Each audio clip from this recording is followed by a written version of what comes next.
Hola a todos, ¿cómo están? Mi nombre es Manuel Sauceverde. Bienvenidos a otro fragmento de un festival, una iniciativa de la revista La Otra y de todos sus colaboradores directos e indirectos. En esta ocasión vamos a platicar con una increíble poeta, Blanca Luz Pulido, es una de mis poetas favoritas y además de que es una gran investigadora, vamos a poder platicar y hacerle algunas preguntas. Nos va a leer algunos de sus poemas favoritos y también algunos de sus trabajos recientes. Blanca Luz Pulido es una poeta, ensayista y traductora. Estudió lengua y literatura hispánicas en la Universidad Nacional Autónoma de México y la maestría en literatura mexicana en la Benemérita Universidad Autónoma de Puebla. Fue miembro del tercer programa para la formación de traductores del Colegio de México y de 1999 al 2000 estudió en la Universidad Clásica de Lisboa el curso superior de traducción del portugués con una beca del Instituto Camões. Ha publicado, entre otros, los siguientes títulos de poesía: Raíz de sombras, Reino del sueño, Cambiar de cielo, Los días, Pájaros, Al vuelo, Libreta de direcciones, La tentación del mar, Cerca, Lejos, la antología personal, que es una de mis favoritas, y Poderes del cuchillo. Algunos poemas suyos han sido traducidos al italiano y al inglés. Y en el 2013, la editora Mantis publicó una traducción de su obra al portugués: Libreta de direcciones, Cuadernos de Enderezaunds, antología de poemas del 2005 al 2013. En 2019, la Universidad Nacional Autónoma de México publicó una antología de sus poemas en la colección Material de Lectura, serie de poesía moderna, número 214, la cual pueden ustedes descargar a través de los vínculos de la universidad. Es autora también de los libros de ensayo Una familia de árboles, reflexiones sobre los libros y la lectura. Esto de la editorial Rayuela de Guadalajara en el 2011. Y Cartas Lusitanas, notas sobre poetas y narradores portugueses de la UNAM en el 2012. Desde el 2009 es profesora investigadora de la carrera de creación literaria de la Universidad Autónoma de la Ciudad de México. También ha impartido talleres de poesía y de traducción para diversas instituciones culturales en México y en el extranjero. Bueno, para mí es un verdadero placer eh, presentar y platicar con Blanca Luz Pulido, quien es una persona súper amable, siempre alegre, risueña, joven, y bueno, ahora ya está con nosotros en las pantallas. Eh, ¿Cómo estás, Blanca? Pues muy bien, Manuel, muchas gracias. Contenta de estar participando en este festival organizado a iniciativa de La Otra, publicación, empresa cultural que conozco a José Ángel Leiva desde hace ya más años de los que puedo admitir. Y que realmente me parece que ha sabido pues adaptarse mucho a todos los cambios que esta era tan compleja, no solo la era digital, sino ahora la era pandémica, que ya podemos empezar a hablar de lo que este cambio en las estructuras del mundo por un virus nos ha, digamos, obligado y mostrado también que a pesar de todo podemos seguir en contacto, que a pesar de todo debemos seguir manteniendo alta la esperanza. Así es, sí, yo creo que han sido cambios abruptos, ¿no? Nadie se lo esperaba. Apenas también nosotros estamos tomando todos armas, ¿no? Estudiantes, profesores, el barrendero, en el mercado, en todos lados. Entonces, pero bueno, ¿no? La poesía siempre es un arma poderosa, ¿no? Sí. La literatura es un arma poderosa que ahí está, ¿no? Detrás de nosotros, frente a nosotros. Y bueno, ahora para empezar esta deliciosa conversación, pues compártenos uno de tus poemas favoritos del autor que tú prefieras para siempre fomentar la literatura, ¿no? De repente los jóvenes y no tan jóvenes creen que los poetas son gente que ya está formada desde un principio y todos tenemos héroes, todos tenemos a alguien a quien admiramos, ¿no?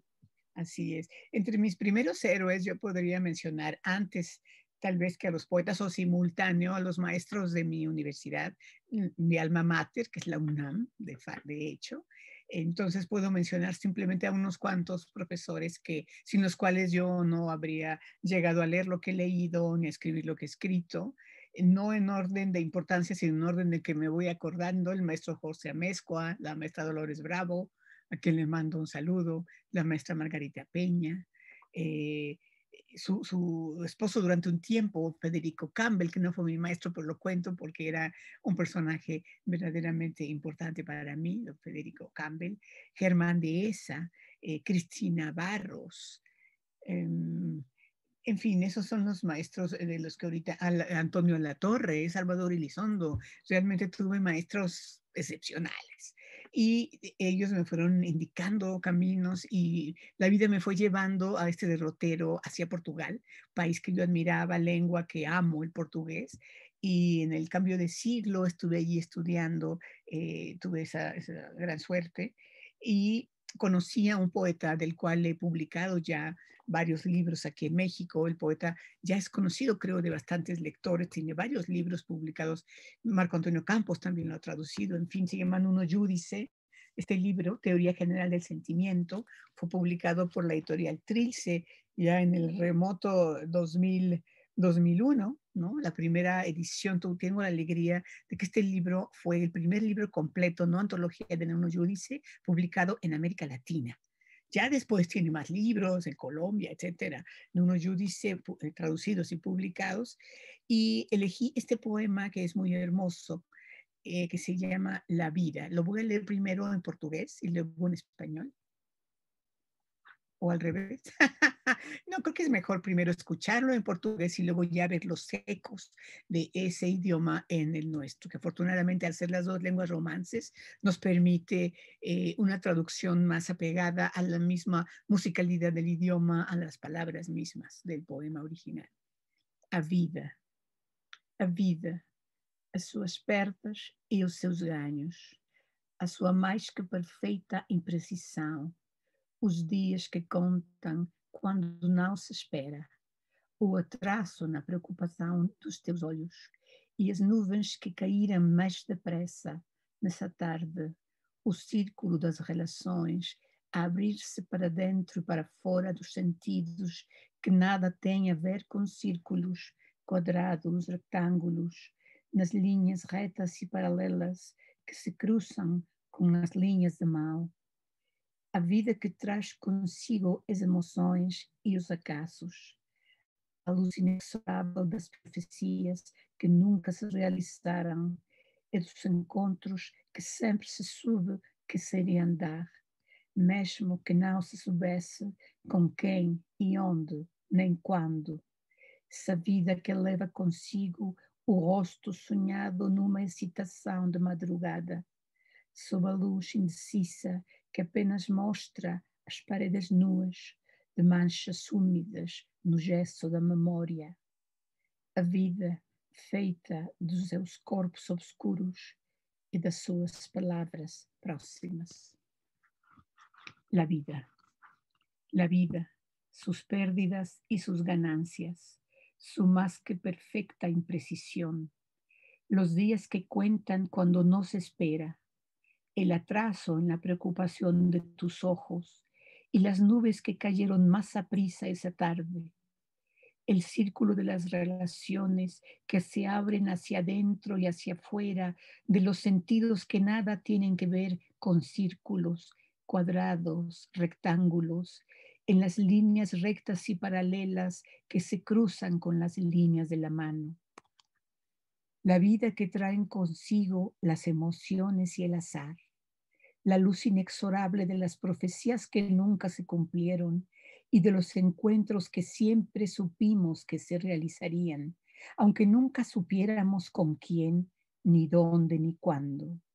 Esa vida que lleva consigo el rostro soñado en una indecisión de madrugada, bajo la luz vacilante que solo muestra las paredes desnudas, con manchas húmedas en el yeso de la memoria. La vida hecha de sus cuerpos oscuros y de sus palabras próximas. Bueno, wow, ¿no? Increíble la musicalidad. Siempre en la poesía, ¿no? Ritmo, melodía, están Ujú. combinados ahí de maneras y muy interesantes, ¿no? Y muchas gracias por compartir este poema. Y qué bueno que lo hiciste porque así puedo hacerte una primera pregunta que hemos Ujú. preparado en la otra. Y yo en esta ocasión voy a elegir la primera pregunta, después tú elegirás otras. Ok. Y sobre la poesía es, si tu poesía fuese un instrumento musical, ¿cuál sería y por qué? Me gustaría pensar que fuera guitarra, porque la guitarra es dentro de sus virtudes como instrumento, es que el intérprete siempre la puede llevar consigo a cualquier parte por lo portable que es y se puede acompañar para cantar o nada más para tocar música. Y la guitarra está tan conectada como algunos otros instrumentos de cuerdas con la madera, ¿no? Entonces el sonido que emite tiene mucho que ver con esa madera, con esa caja en la que resuena y nos conecta, a mí me conecta mucho el sonido de la guitarra con muchas vivencias incluso infantiles, porque cuando teníamos otra forma de vivir un poco menos apresurada de la de hoy en día, era muy común en las familias que alguien tocara guitarra y sin ningún pretexto se reuniera la gente a tocar guitarra y a cantar. No era ninguna fiesta especial, era muy común. Entonces la guitarra está muy asociada, aunque fueran practicantes, amateur, a escuchar, me conecta mucho con muchos asuntos de mi pasado y creo que la guitarra debe de haber sido los instrumentos de cuerda de los primeros en inventarse. Yo siento, no lo sé, no sé tanto historia de la música, pero por lógica creo que este asunto es como muy atávico. Entonces yo quisiera que la poesía mía tuviera esa gracia, esa musicalidad que tiene la guitarra. Muy bien, eso está bien. Pues bueno, Ah, los invitamos a que imaginen una melodía de guitarra y que escuchemos a continuación los poemas que Blanca Luz Pulido nos tiene preparados de ella y a disfrutar con esta melodía fantasmal detrás de nosotros. muy bien. ¿Cómo no? Bueno, voy a empezar leyéndoles un poco en un orden hasta cierto punto cronológico, pero a veces habrá ciertos saltos, porque me voy a basar en mi lectura básicamente en este material que mencionó Manuel en la presentación, que es mi, digamos, obra publicada más reciente, una antología en la serie Poesía Moderna de la colección Material de Lectura, que tiene una pequeña antología que realicé donde no hay un orden cronológico, sino un orden más bien de preferencias mías respecto a mis poemas. Entonces, les voy a leer sin decirles específicamente la época de los poemas y más adelante, cuando termine esta lectura y lea tal vez de algún otro libro y luego poemas inéditos, ya serán poemas todos más recientes. Del fuego. Toda la noche vi crecer el fuego. José Emilio Pacheco. Toda la noche vi crecer el fuego y no pude tocarlo, ni sumarme a su encuentro luminoso. Toda la noche supe de su danza, de su comercio con el viento, y no quise unirme a su llegada ni celebrar su magnífico retorno. El fuego es la renuncia de las cosas a su aspecto tenaz, a su dibujo. Toda la noche vi crecer el fuego y no conocí su voz ni apuré su llama. Y aquí estoy, en este paisaje de cenizas.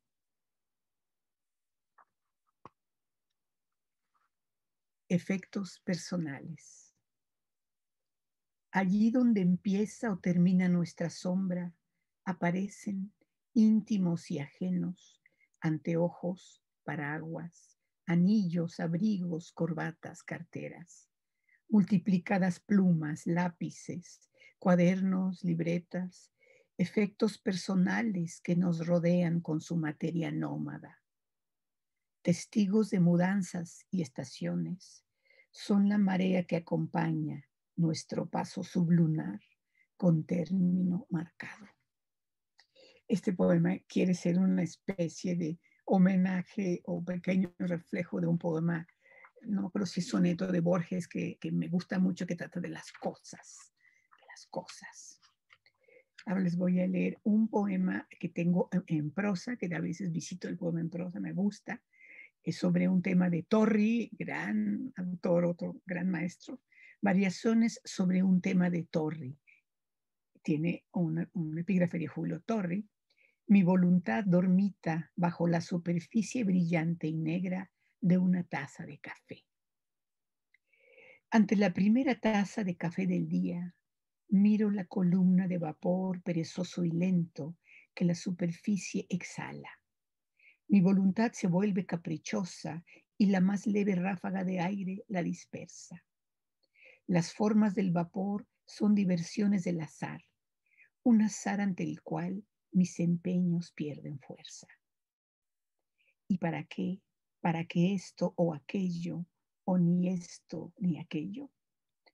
Mi matutino deseo de administrar las horas y las tareas entrevistas hace unos minutos, ahora son solo proyectos, vagos apuntes en el ánimo. Mis planes se diluyen como la cucharada de azúcar en la taza. Aquella claridad de hace un momento me parece absurda. Mi libertad ha sido siempre un engaño, una ilusión. En cambio, el café, el calor de la taza, su aroma en que se conjugan centenares de sustancias, esperando que las beba para comunicarme algo, aún no sé qué, pero esencial, solo eso importa. Es el único reino a mi alcance y en él no hay imprecisiones, nada que elegir. Bebo su oscuridad, me escribe su tinta. El mundo entero podría hoy, tal vez, reconstruirse y girar un día más en sus innumerables engranajes. Este otro que es un tema que me ha obsesionado en los últimos años, limpieza. Tiene un epígrafe de Guillermo Sucre.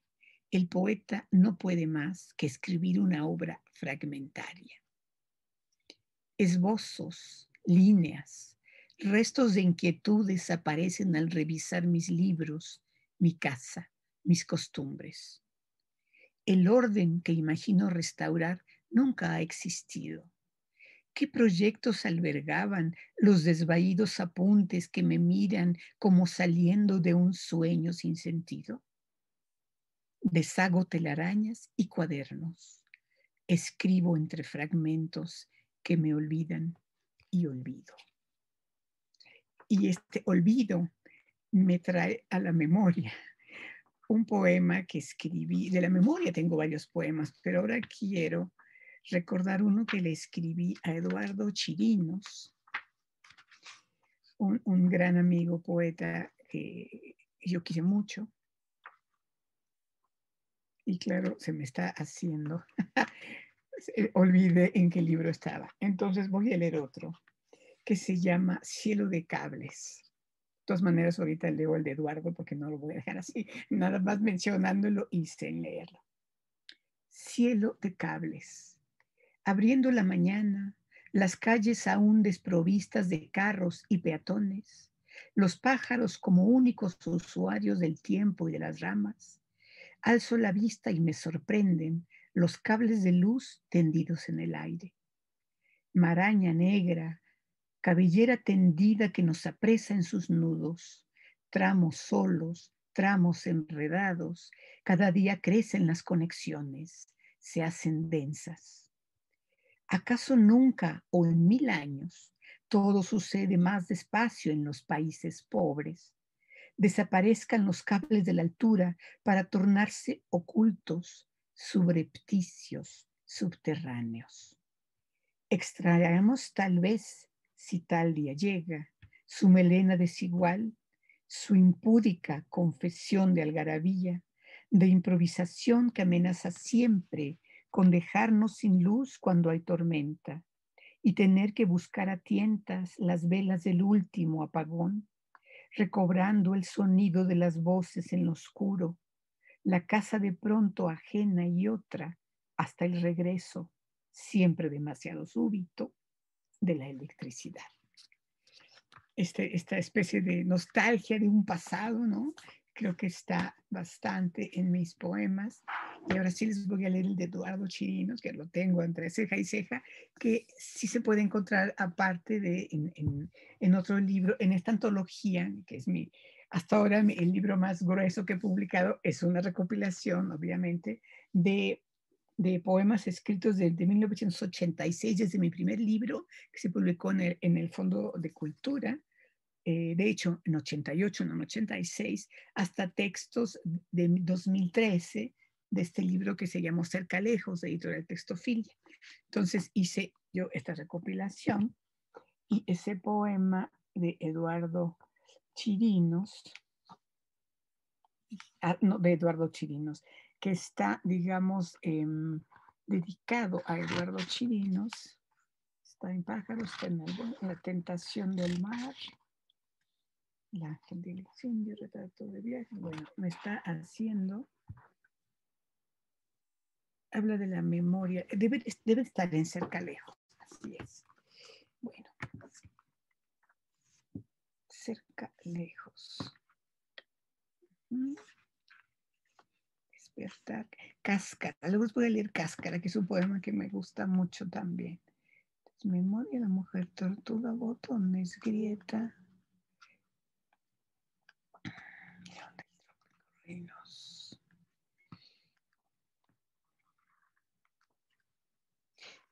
Puertos, para Eduardo Chirinos. Orillas del viaje que no celebras nunca. Los puertos con su prisa aparecen un día sin que lo sepas y es necesario levar anclas porque el barco te abandona en la orilla cuando dudas sobre la conveniencia de ese viaje. Lugar de ti, lugar del aire, donde viven paisajes que nunca habitarás, porque de nuevo aparece la orilla de otro viaje, un puerto más, azul y blanco, tendido en esta playa, como promesa de aquella más allá. El ser humano, si lo podemos de otra manera definir, yo diría que es el que siempre está buscando lo que no tiene, quien siempre está buscando ir más allá del momento.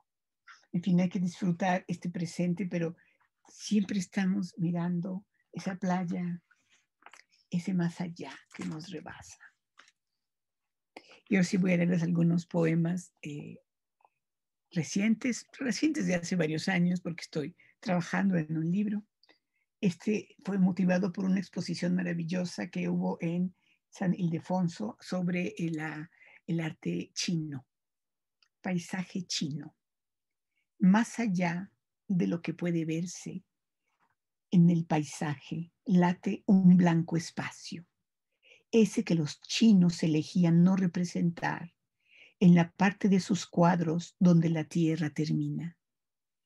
El cielo no podía conocerse y por eso se quedaba sin pintar. Cierro los ojos, floto en ese espacio lejano para adivinar lo que no alcanzo. Espero que lo desconocido se muestre, que aparezca. Mañana es ayer y entre las manos sostengo el blanco cielo chino donde se encuentra lo que ha de ser. Este futuro. Climas postales. Los viajes es algo que me obsesiona y siempre me ha gustado. Uno puede viajar cada día en su imaginación, ¿verdad? Climas postales. Tienen las postales un clima azul perpetuo. En ellas las calles pintan su mejor cara. Ningún error, nada inconveniente se asoma nunca en sus paisajes perfectos, en sus brillantes escenarios. En ellas no hay basura, mendigos ni días nublados. Me gustan las postales, refugio en el papel de ciudades arrasadas, utopía de tienda de recuerdos para quienes mañana olvidarán la iglesia y la plaza, confundidas en la estación siguiente del viaje apresurado. Otro poema en prosa que se llama La Rosa de Magritte y está dedicado a un cuadro de René Magritte, el surrealista belga, el gran pintor René Magritte, donde aparece una gran rosa en un cuadro como aprisionada y que de hecho se llama El reposo del guerrero, no se llama nada de la rosa, pero como yo así memoricé este cuadro, se llama para mí La Rosa de Magritte. Encerrada, gigantesca, en espera de no sabemos qué, la Rosa de Magritte nos mira como un gran ojo inmóvil, presa y sola. Y no sabemos si alguien algún día podrá responder la pregunta que nos lanza muda. No es la rosa sin color de Villaurrutia y no sabe qué hacer con su rojo indescriptible, con su rojo para nadie. Y me darían ganas de entrar en la habitación en que se encuentra, donde no hay tiempo ni lugar, y abrazar sus monstruosos pétalos fragantes y decirle, ya no estás sola, estoy aquí, encerrada contigo en un cuarto sin puertas y sin aire, y perderme en la sombra de su sangre y nunca más volver. Y hablando otra vez de viajes, de perderse, quiero leerles un poema que se llama Viaje a la Luna.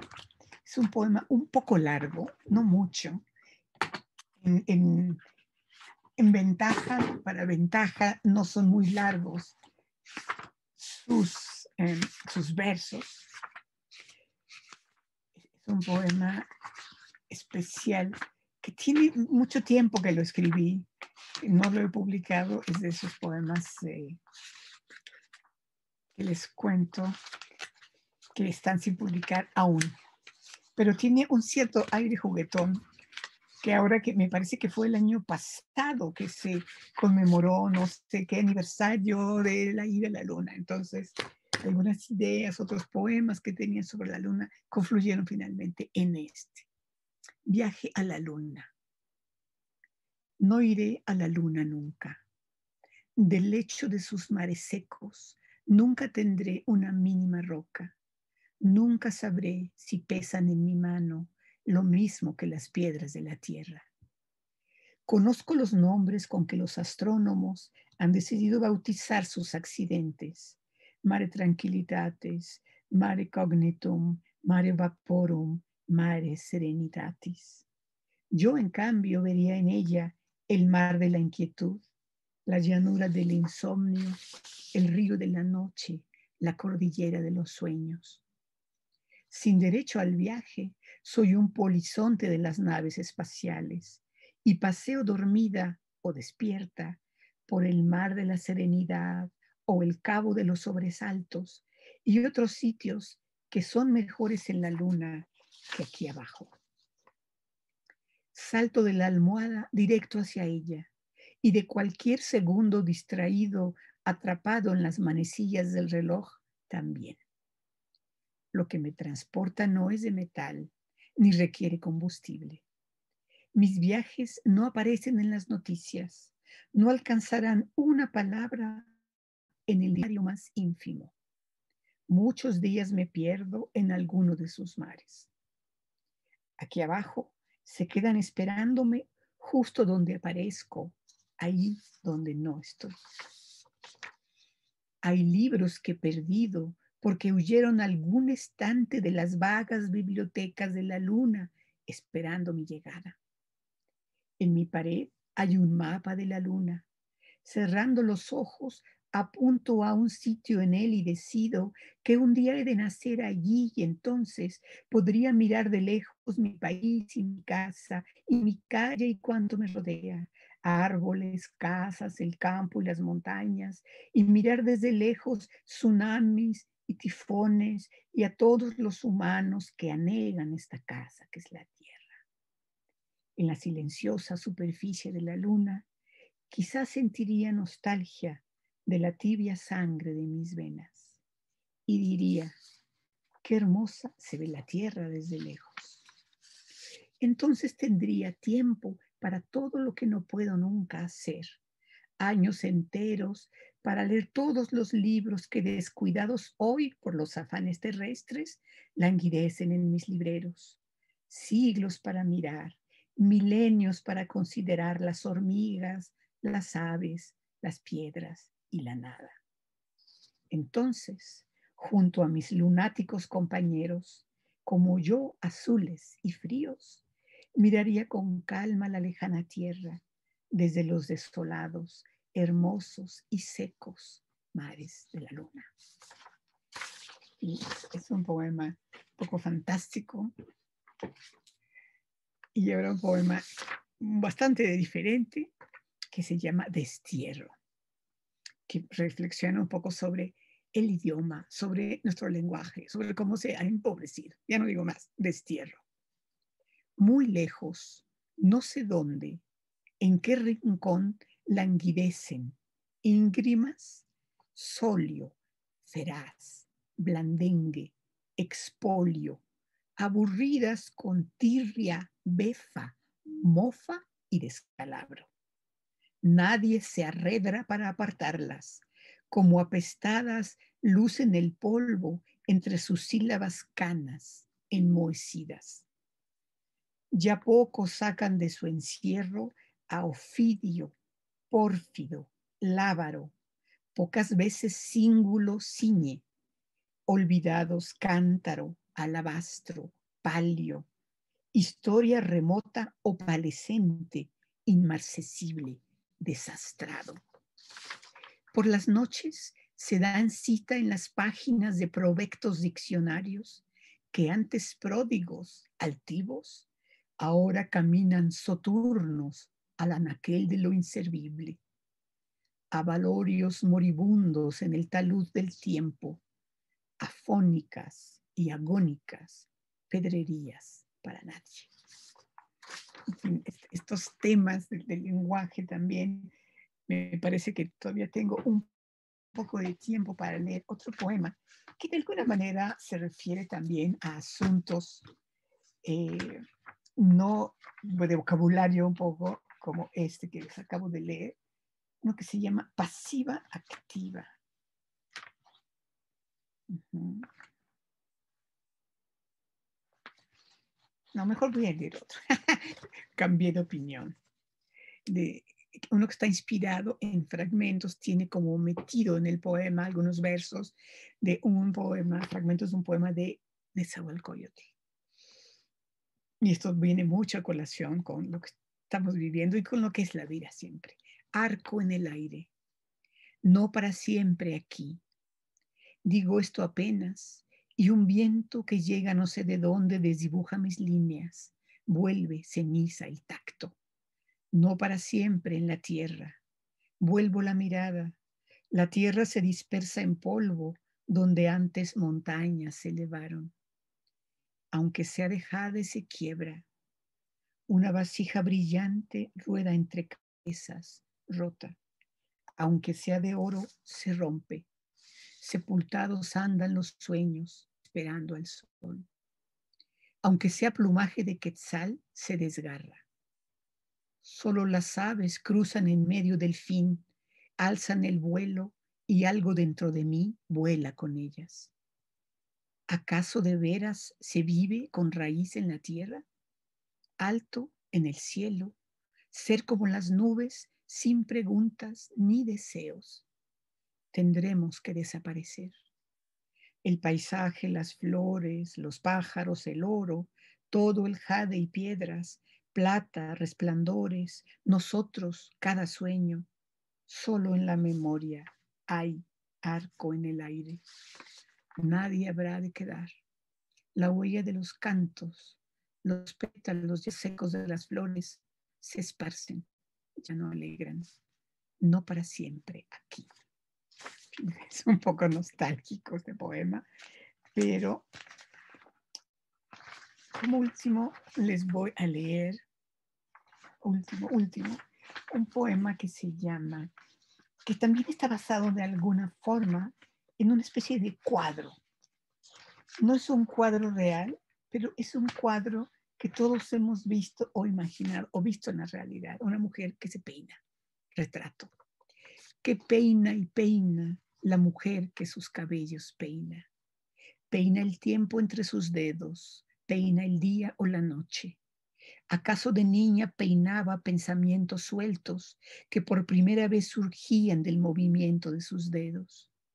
Imaginaba su cara futura, se acercaba lentamente a sus deseos. Aunque no la mire nadie, o si la miran o no, ella sigue peinando sus cabellos y los años se anudan y resbalan en sus manos mientras los colores del paisaje y de su rostro y su pelo se deslavan. Más allá del tiempo, ha de seguir peinando sus dedos, sus ojos, sus pestañas, en el breve espacio donde mira el mundo y lo trenza en su cabello.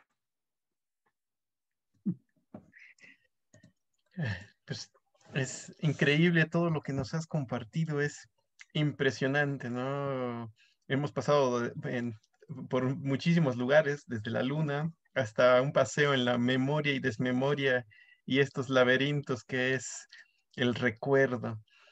Bueno, yo creo que es una oportunidad para hacerle una invitación a todos a que busquen tu poesía, ¿no? Este libro tan bonito que ya nos presumiste, que está aquí, ¿no? Ah, lo tienes. Eh, y también en la revista La Otra hay varias cosas tuyas muy interesantes, entonces pues hay una gran oportunidad para para acercarnos a ti, para que también a través de formas indirectas, como es el mundo digital, aprendamos de ti, ¿no? Porque se aprende mucho a través de los versos de otros, de las palabras de otros, y poco a poco, de tanto leerlas, las vamos volviendo nuestras. Y un día de estos nos escribimos. Pues bueno, creo que ya casi estamos a tiempo, pero escoge un número del 2 al 19 para una última pregunta. 13, número de buena suerte. Eso está muy bien. ¿Cómo saber cuándo es el momento de ponerle final a un texto, a un poema? Eso es muy difícil. Decía Paul Valéry, un poema no se termina, se abandona. Hay un punto en el que uno debe dejar de corregir a riesgo de matar ese impulso que dio vida al poema. Yo creo que cada poema tiene esa especie de timing, esa especie de temperatura interna, donde en algunas ocasiones afortunadas, aunque son escasas, por lo menos en mi caso, el poema nace ya con su forma definitiva. Entonces el poeta debe saber reconocer cuando fue tan fuerte, tan auténtico, tan sin necesidad de corrección el surgimiento de un poema, que ya hay que dejarlo casi como surge.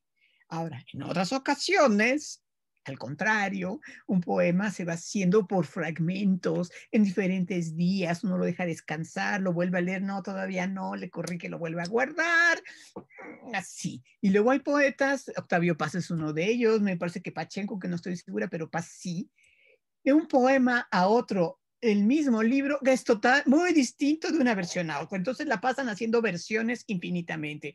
Eso ya también se me hace, para mí, un exceso, porque el poeta, el lector ya nunca sabe cuál es realmente, y hay versiones del mismo poema. Claro. Cada poeta es libre de hacer lo que quiera, pero yo sí pienso que uno debe como respetar esa forma en que surgieron los poemas. Si ya uno los dio por terminados en una época, si pasan los años y ese poema ya no le gusta a uno, no va a ser corrigiendo lo que lo mejore, ya así surgió. Y ojalá que no tenga uno que arrepentirse mucho de lo ya publicado, que eso ya sería una gran cosa, porque no todos somos como Eugenio Montejo, este gran poeta venezolano, que decía que él dejaba esperar los poemas entre 3 años y no sé cuánto, como si fuera pan, antes de darlos a la luz hasta que estuvieran perfectos. Claro. Bueno. Sí, a algunos se les da, a algunos no tanto, pero sí, es un recorrido, una reinvención, ¿no? Es un proceso continuo. Y lo interesante es que no solo ocurre en la poesía, ¿no? También en la ciencia es exactamente el mismo proceso. Se regresa, se corrige, se reescribe, se borra otra vez escribe, reescribe y el algoritmo continúa. Así es, es que hay una lucha, ¿sabes? Hay una lucha entre ese manantial del que surgió el poema y luego la autocrítica, la autocorrección o la corrección de otros, la crítica de otros, y a veces hay un exceso de corrección, pero a veces hay una falta. Hay Sí, poemas que pueden mejorar mucho con una borradita de unas pequeñas partes y a veces que menos es más, pero es el tiempo y cierta intuición lo que le dice a uno finalmente cuando un poema ya está y ya no hay que tocarlo. ¿No? Ya detente allí, ¿no? Y otras veces en que en cambio el poema necesita madurar, necesita más reflexión, más sentimiento, más o menos algo, y uno en un momento no lo ve hasta que pasa un cierto tiempo. claro. Pues bueno, pues muchísimas gracias por Ustedes. participar, por platicarnos, compartirnos tus poemas. Y tú decides un último poema tuyo o una última pregunta nuestra. Ah, qué decisión tan difícil. Bueno, pues voy a leer un poema que dediqué yo, que escribí a este poeta de nuevo, Nuno Giudice, Visitación. A Nuno Giudice, este poeta de Lisboa. Toco la puerta de la estrofa. 3 golpes discretos, suaves. ¿Hay alguien allí? Salen con fuerza sílabas agitadas que se niegan a ordenarse en versos y rebeldes olvidan o niegan cualquier lejano parentesco con metáforas o anáforas o ningún otro ardid retórico dicen. Y me informan que piensan salir a andar un rato al aire libre, sin gobierno ni dirección. Salir de mi cabeza es lo que piden, andar sueltas por la página y vivir a su albedrío. Y como soy solo una figura imaginada por ellas, las obedezco y escribo lo que dictan, para que no se alejen ni se oculten silenciosas y nunca más quieran volver. Pues muchísimas gracias por estas últimas palabras, estos últimos versos. Y a todos los que nos están escuchando, viendo, pues los invitamos a que permanezcan en este festival fragmentario y que visiten, conozcan un poco más de tu poesía y de estas maravillas que nos traes con una sensación de guitarra detrás y de saudade. Muchas gracias, Blanca Gracias, Luz. gracias Manuel, gracias José Ángel, gracias a todos los que están mirando y participando en este festival. Muchas gracias. Seguimos Salud. en contacto.